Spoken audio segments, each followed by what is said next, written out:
Hello, my name is Matt Orozco. I'm a graphic designer with Creative Strategy, and I've got close to 30 years of experience working in design, and a bulk of that has been with the United Methodist Publishing House, GBOD, and MyCom as a freelancer or full-timer. And very close to my 3-year anniversary here with MyCom, and very excited to share what I've learned over the years about graphic design and branding and the power of a logo and how you can use it to understand the visual identity of shapes in presentation. So with that being said, let's get started. What is a logo? The definition of a logo is basic shorthand for your organizations. Logos can be type-based, image-based, or both. The purpose is for instant recognition, consistency, and connection with your audience. It's a great marketing tool to let people know who you are and what you're about.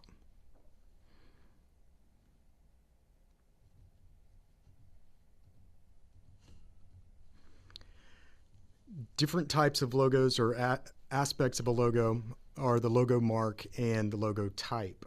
The logo mark is the basic shape of a logo that doesn't have a name of the organization that it represents. This could be something like you see here with the Apple logo, Nike swoosh, or the Facebook icon.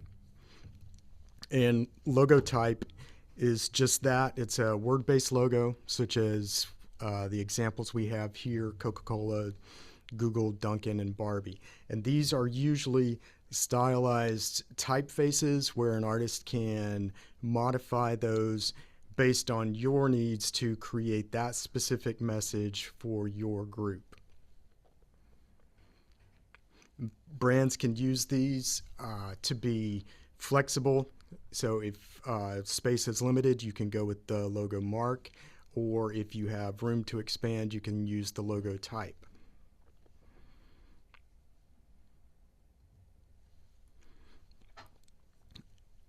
So with this slide here, I want to ask, what do you see?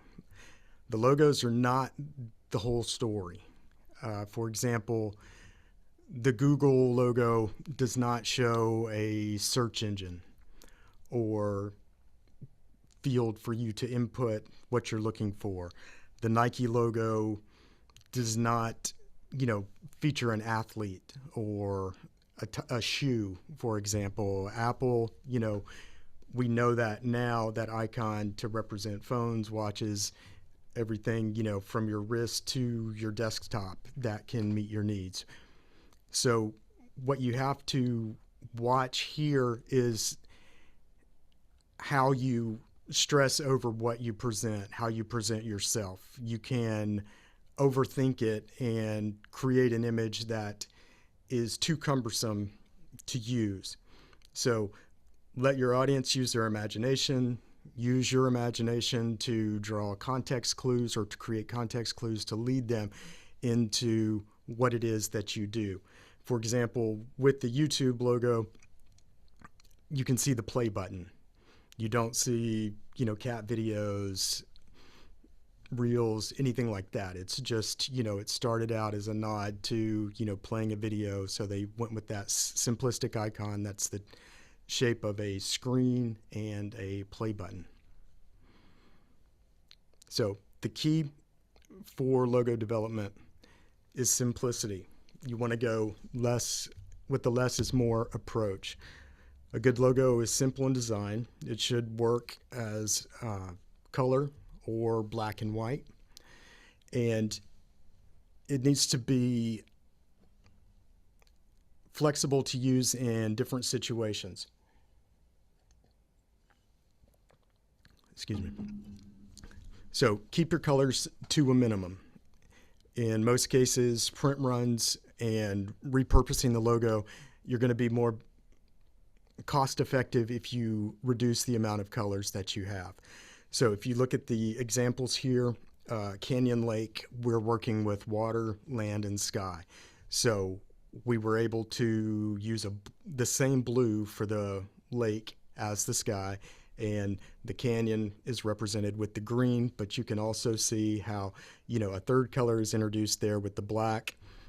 And we can look at this logo in depth here in the next slide or two, where it works well as one color as it is with the solid black. And we have the same thing for Sanctuary United Methodist Church. We're using 2 different blue values and a punch of red, where they've gone with a stylized cross and flame to meet their specific needs and reach their specific audience.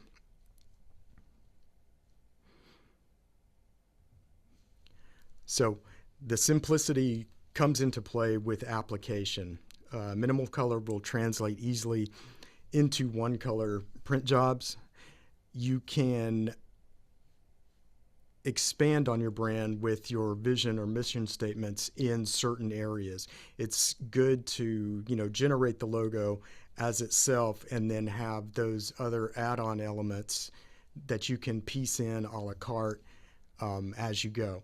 So if you look at the Canyon Lake bag here, that was a one color print, and we were able to use their brand color of the blue that they chose and print that on a white bag, and the logo, reproduced well and would look just as effective, with a single blue color as it does with the 3 brand colors that they choose. And same with the tumbler that they have there. They were able to go with a single white pass on that and expand on the logo by printing the second side of the tumbler with the portion of their mission statement. And then, as you can see with the label for the water bottle, they have the full mission statement and times and address and URL for their church. So don't get hung up on trying to save everything at once. Use other opportunities with your brand to push out the rest of your message and concentrate on that simplistic logo that will translate into multiple print items. So with that, it needs to be scalable in its design. The detail in the logo should be minimal so that the logo can be used as small as an ink pen or as large as a billboard. And this particular logo that we have here for Mosaic Church was developed based on artwork that they brought to UMCOM, but we were able to pare it down into a way that could be used, on the size of an ink pen there, or, on a tent or stand-up banner, in a mall or in the sanctuary, wherever they might choose to use it. So scalability is essential. Versatility. Let's look at Sanctuary UMC again. You can see we have 3 different formats here around the wide format where they incorporated a tagline, and also the stacked version where they use the tagline as well. So the tagline might not always fit. That's where they would fall back on the compact round version of the logo. Or if they have a tall space, they would want, and they do have room for the tagline or mission statement, and it's legible, they can go with the stacked version. So this most often comes into play with sponsorships or like on a t-shirt, something like that, a program where you want to represent your church. You may have a wide space or a tall space. This is where the flexibility of working in a versatile style with your logo helps out.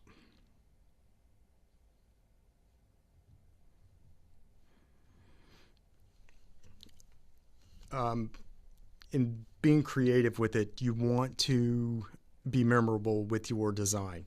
These are 3 logos that are, commonplace, in society now. If you look at the Starbucks logo, it has nothing to do with coffee, but there's a deeper meaning there. The owner or creator wanted to capture what was going on with the allure of the smell of coffee. It sort of draws you in to the coffee shop.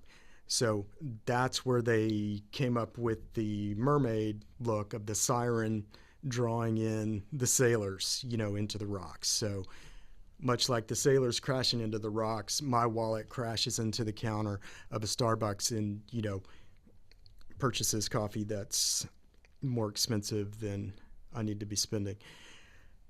FedEx, they have a subtle arrow there that is impossible to unsee once you've seen it. So there between the E and the X, you can see the directional arrow that, emphasizes the movement, the direction, the delivery of what it is that they do. Again, it's subtle but effective. McDonald's, the Golden Arches came together based on architectural elements of their original restaurants. So something you can do, we'll talk more about it later with another slide, is working with architectural elements of your surroundings, your building, to potentially come up with a logo.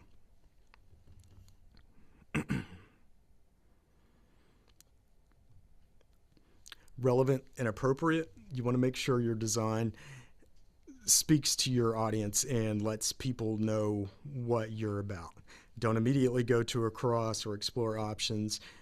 Go, again, like I said, go with something geographical, something specific to your architecture, a unique stained glass window, a steeple, building shape, something like that could immediately draw people in to know who you are and what you represent.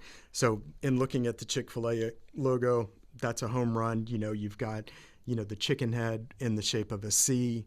Can't go wrong there. That immediately lets you know what they're about, whether you can read it or not.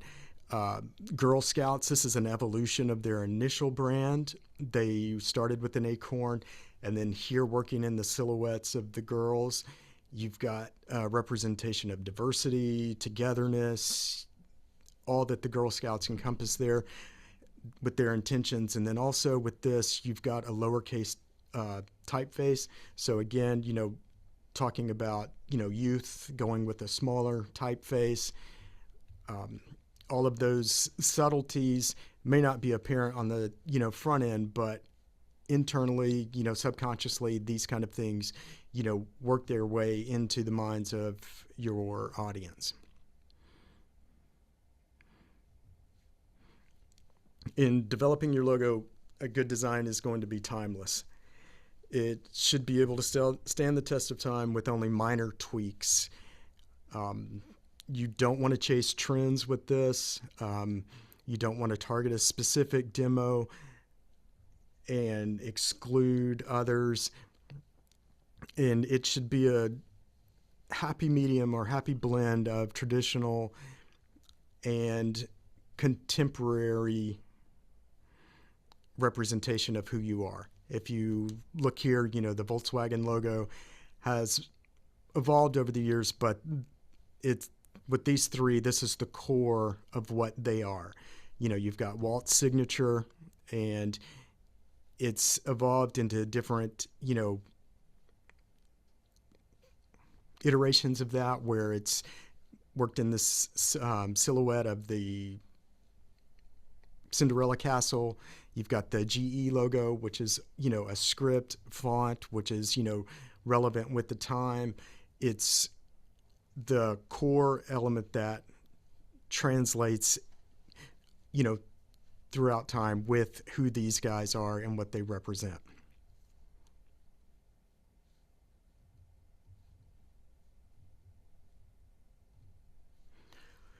And with that, you have to be considerate of color. Color is important in marketing because of the psychological reactions many people have to certain colors.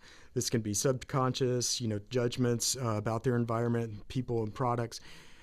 For example, many people associate warm colors with energy and cool colors with calmness. So in looking at these, we can also talk about the marks themselves, red, bold, courageous, the Target logo, bullseye. That's a excuse me, that's a, home run of a logo there.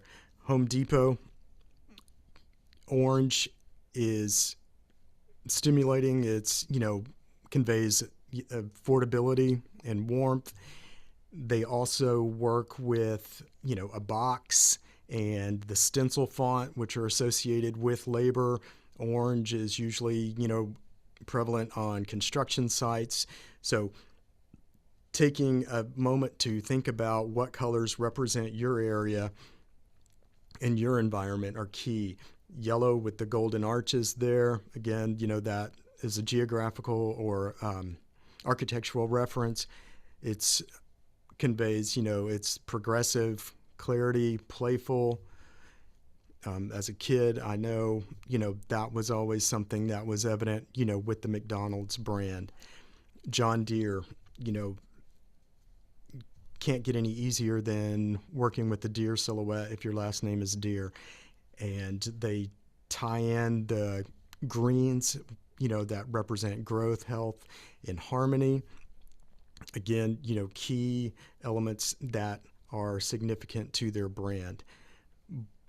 Talking about blue here, looking at AT&T, trustworthy, strong, honest.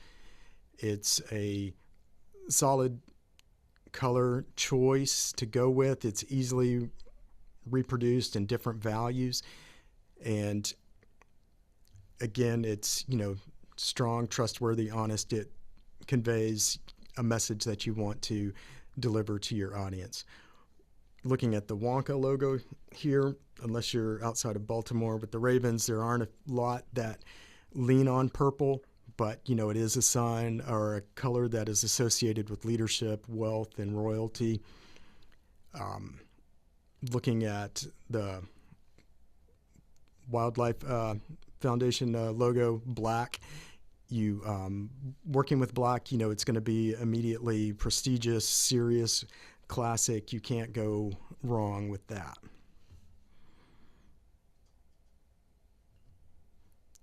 And then looking at typography, this also is a key indicator of who you are and what you're about.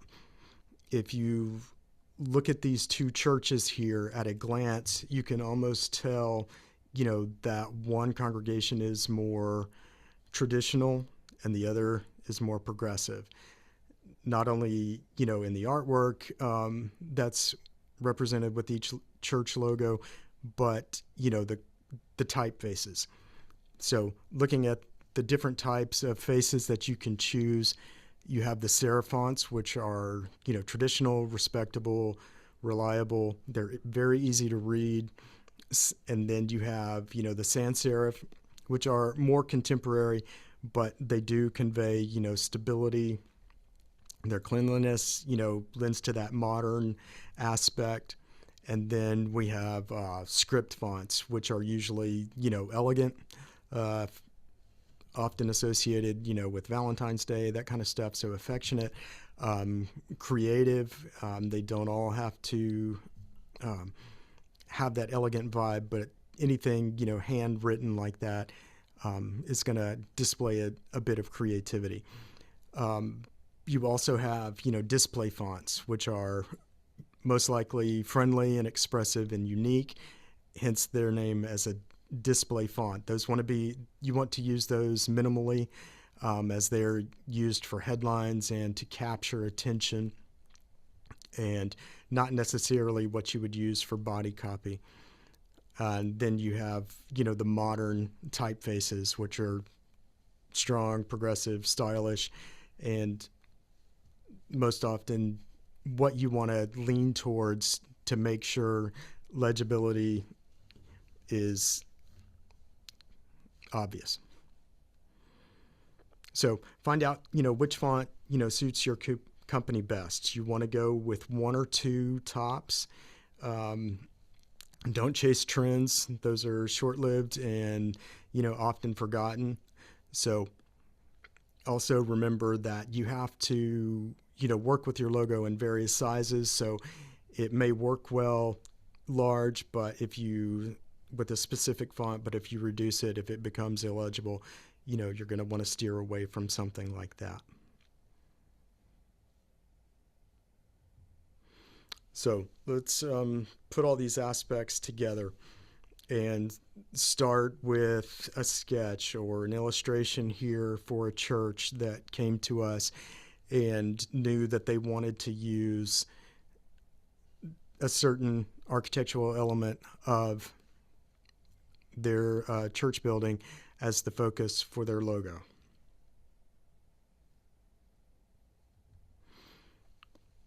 We press the logo button and boom, we have 3 different variations that they can go with. You have the stacked, again, which I said was used for tall spaces. You've got the round, for compact, smaller spaces, and the wide version to plug in those holes that are, kind of short and wide. And looking at the illustration, I went within an open and airy illustration for this, to mimic the name Open Hearts. You can see the brand consistency here with the illustration, the name, and the typeface. It's all very airy and open.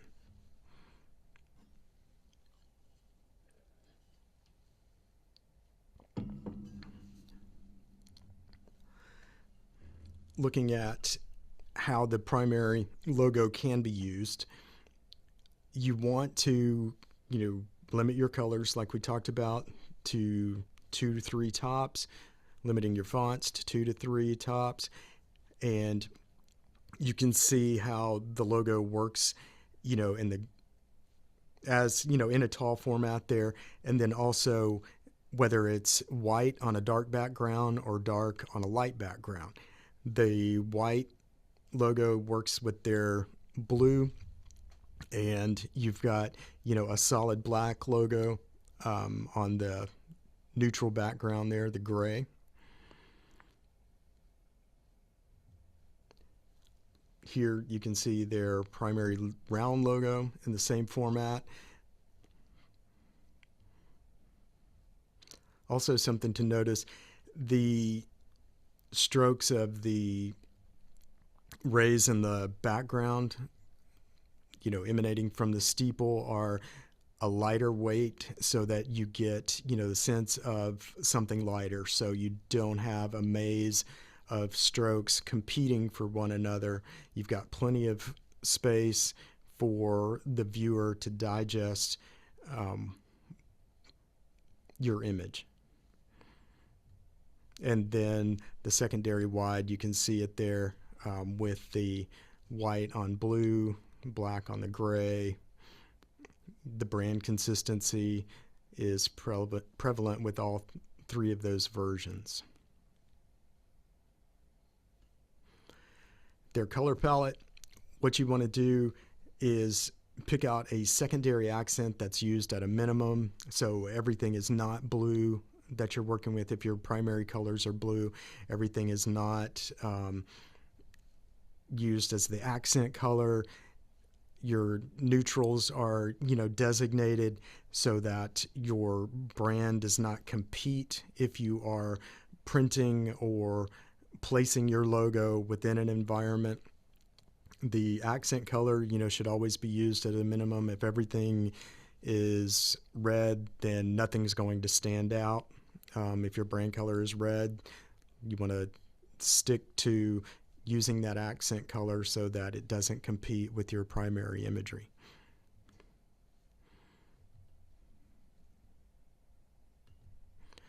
Their typography, Montserrat, semi-bold is what was used for the logo, and if they needed to use, definitely going to need to use body copy, so you can, look through what is available with your specific logo type.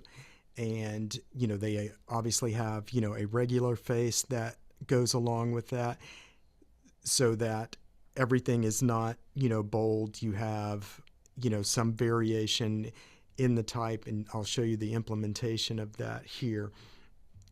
Also to note, when working with your designer to pull this together, these are Google fonts. So you want to steer clear of free fonts for the most part. Google fonts are free, but they are vetted, trusted, and widely accessible. So if you go to a web developer, they can pull that font and use it. Or if you go to a different designer than the initial one you use, they can pull that font and work with that, and you're going to have something that is reliable and consistent. If you're working with free fonts, they can cause issues with your computer and be inconsistent in presentation. So it's better to go to a trusted source and get something you can rely on. And then we can look at the implementation of what OpenHearts did here. They have, immediately recognizable display fonts with their web presence and Facebook presence, where they use the word welcome, welcoming community. Those are script and serif fonts that are used at a minimum. They've got their brand easily recognizable. The round logo, stands out. You can immediately recognize the church illustration in the background, and you can see how the brand colors even tie in with the inside of the sanctuary. So brand consistency in both presentations of how they implemented their logo there. And then to wrap up, logos are simple, versatile, and they represent your identity. The design must reflect your values and tone, and strong logos are clear, memorable, and timeless. So with that, I say thank you, and we will open this up for questions.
All right. Thank you. Thank you to everyone who stuck through to the end there. And I'm going to dive into these questions here in order that they filled up the chat queue. So I'm assuming, Mary, you're asking about the typeface that was used with that logo. It's Montserrat. I think I'm pronouncing that correctly. It's Montserrat, something like that. But it is a Google font that you can find at like fonts.google.com. And Cedric is asking that I expand on that. So those fonts are available for you to download. There are restrictions that are listed there on what you can and can't do with it as far as the rights go, but it's all self-explanatory. It'll walk you through the install. It's a great source for trusted fonts. And then if you use Canva for your logo, that is a great place to start because it works out all the bugs and ironing out a particular identity that you want to go for. Unfortunately, Canva does not produce a vector format. So you can open that PNG file that you create in Canva in Illustrator, Adobe Illustrator, and save it as an EPS, but it's going to be an EPS with raster elements. And so just quickly be nerdy about that. Raster elements are composed of pixels, and vector elements, which is what makes up an EPS, are infinitely scalable lines and curves and points that come together in a way that allows you to do whatever you need to with it. Scale it to whatever size, print it in single color, what have you. So the Gen Xers in the room, the raster elements are like, silly putty. If you put silly putty down on a newspaper and pulled it up, that's another thing that's as dated as silly putty newspaper, and stretch it, it distorts the image. And so that's what's going to happen if you save a small, 3x3 logo in a pixelated format in a PNG or JPEG or even a GIF, um, what have you. You're going to need a designer to recreate that for you in a vector format if scalability is going to be an issue. If it's just something, for church bulletins, anything like that, the PNG, JPEG files are going to be okay there. There will be a way to review this presentation, as I mentioned before, and it's going to be mailed out to participants, and then it'll be living online forever. Those links will be sent your way shortly. Unfortunately, UMCOM has realigned their efforts, and we are no longer providing custom logo design for churches. We can assist with a brand standard, which works with the cross and flame, and it gives you a logo that is in line with the United Methodist Church's brand standards. So it is limited in fonts that you can use, it is limited in colors that you can use, and it is consistent with the brand as it was initially designed to be. So you can email us and we can do that free brand standard logo, but there are no customizations that can happen with that other than, the church name and affiliate names like that. So that's laid out in the brand standards that are found online. Let's see. To handle this yourself, since UMCOM does not offer those services for a custom logo, you know, church members are always a good source. I remember when I was in school, helped my, budding church with some work. Check locally, trust a professional. You're going to get, the right file format that you can use and have the most flexibility. If you go through, stock options, it can get messy. For example, there's a local office company in the Nashville area that uses a particular CGI generated amphibian. Don't want to say who it is and or give too much detail, but you might also see that same stock image, you know, used or character used outside of that particular office company. So it could be on a, a hot tub ad or, spring break flyer, something like that. So be careful when you venture into the stock market world, stock image world. That's what I mean by stock market there. So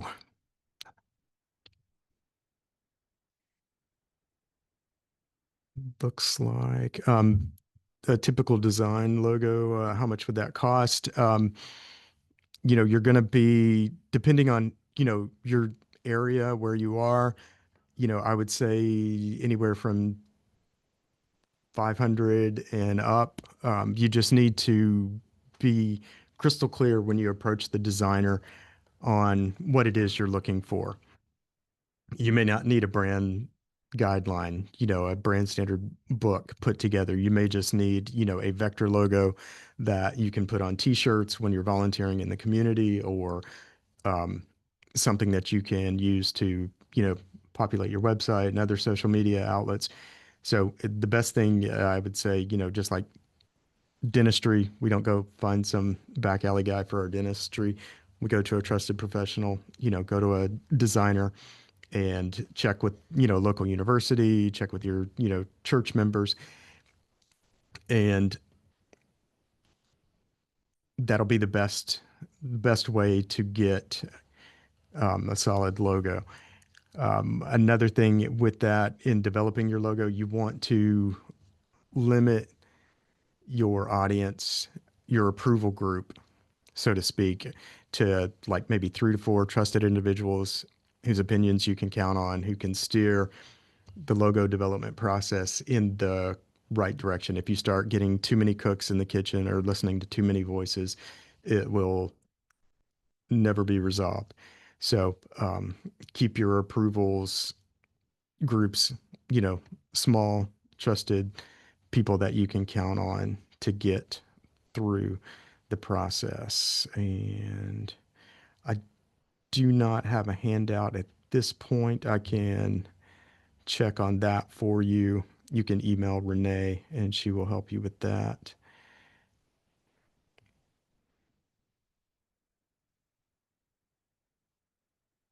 Um, Chat GPT as a logo option. I would not recommend that necessarily. It might be good to get some ideas fleshed out, but Chat GPT, unless you pay the subscription fees that are there, you're going to, have challenges with the typography. More than likely, I have not, this is me shooting from the hip on this question here. You're going to get a rasterized image, so it's not going to be a vector EPS, but it would be a good way to say, hey, designer X, I was messing around with Chat GPT and we came up with these few ideas. Is there something you see here that, could be a platform to work with? So, as far as trends, with typefaces and logo design, a good way to identify that is like if you see something, on Sunday afternoon watching, a football game, oh, this particular logo looked this way. This is what we want to go with. You know, that's going to be, something trendy. A designer is going to be able to walk you through those particular um, pitfalls that you might fall into as far as that goes. Um, Let me look here through the questions. Um, as far as, good quality logo design programs that I would recommend, as a, professional, you're going to lean on, the Adobe suite. There are cheaper or more cost effective, sometimes free alternatives to that. And online search will lead you in that direction. But what you're going to look for is, something that's going to generate vector artwork. That's VECTOR. vector artwork, and you're going to want to save that as an EPS.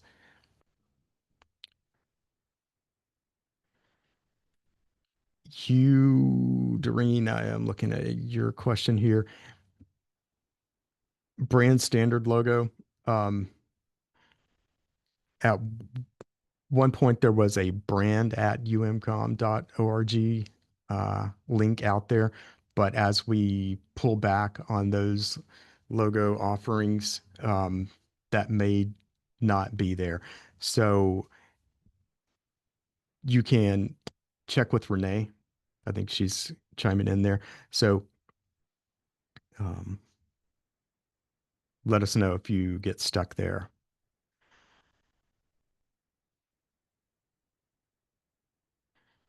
All right. I am scanning. Um, Looking at this question here about two different brands, one for kids and one for adults.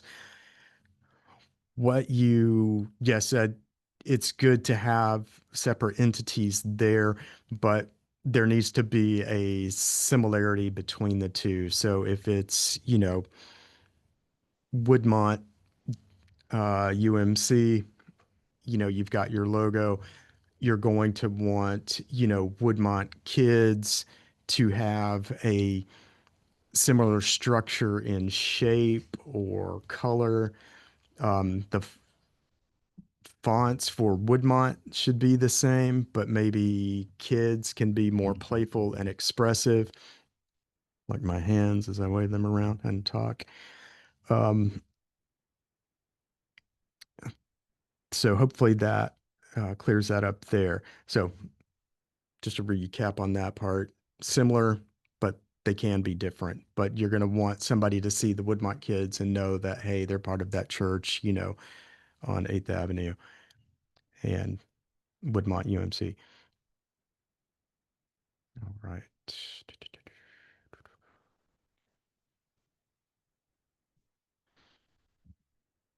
Trying to make sure I didn't miss anything. Forgive me if I did.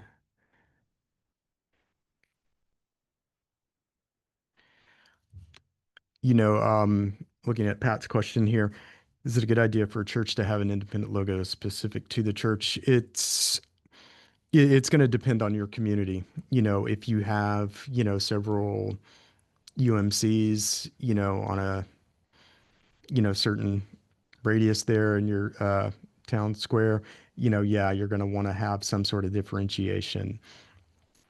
Um, but and that would be something that you would probably want to do outside of the brand standard. Um, Also, implementing the cross and flame again, if you do implement the cross and flame, there are strict guidelines that you have to follow if you use that. So I know there are lots of examples out in the world where people have done something other than what the brand standards dictate, and that is between that church and the designer. That has nothing to do with UMCOM. All right. I will review this chat if I see if I've missed anything. Is there more?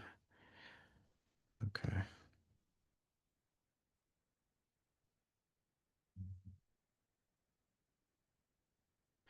Yeah, again, looking at Tammy's question, the brand standard you can use the cross and flame within the parameters that the brand guidelines dictate.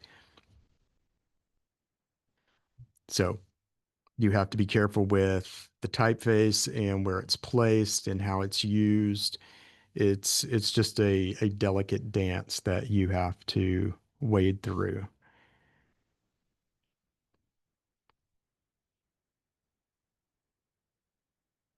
All right. So if there's nothing else, like I said, I will come through this and I can reach out if I feel like I did not cover this, if you did not get your question answered, and we will make sure you get an answer. So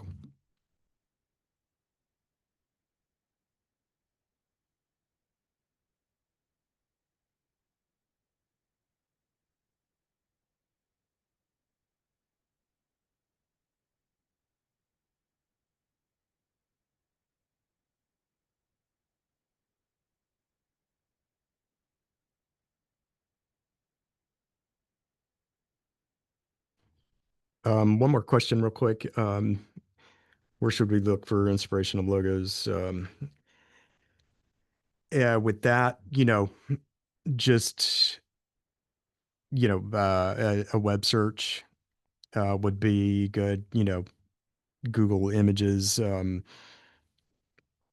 Pinterest is good for logo ideas. And, there's going to be lots of ads, of course, that pop up with that. So they may, put you in contact with somebody in your area if you have location services enabled and all of that. So I think that's it. Wanted to say thank you very much again for all of the questions and everyone that registered and stuck with me through this. So I appreciate you doing what you do, and thank you.